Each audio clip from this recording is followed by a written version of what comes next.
এক আনন্দঘন পরিবেশে সংবর্ধনা প্রদান করা হলো বাংলাদেশ জাতীয়তাবাদী দল বিএনপি রংপুর সদর উপজেলা শাখার সদ্য অনুষ্ঠিত দ্বিবার্ষিক সম্মেলনের দলীয় নেতাকর্মী ও কাউন্সিলরদের বিপুল ভোটে নবনির্বাচিত সাধারণ সম্পাদক আমজাদ হোসেনকে সংবর্ধনা প্রদান করা হয়।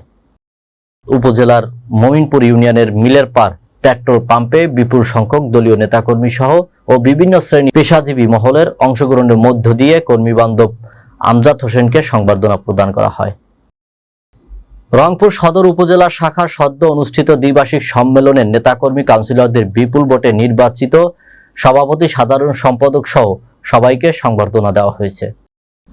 নবনির্বাচিত সাধারণ সম্পাদক আমজাদ হোসেন দলীয় নেতাকর্মীদের উদ্দেশ্যে বলেন, দ্বিবার্ষিক সম্মেলনে যারা আমাকে ভোট দিয়েছেন এবং দেননি সকলের প্রতি শুভেচ্ছা অভিনন্দন রইল। নির্বাচনে আমি যে ওয়াদা করেছিলাম তা সবকিছু পালন করার চেষ্টা করব ইনশাল্লাহ। বিপুল ভোটে নির্বাচিত আমার এই অর্জন ও সম্মান দলীয় নেতাকর্মীদের মাঝে উৎসর্গ করলাম।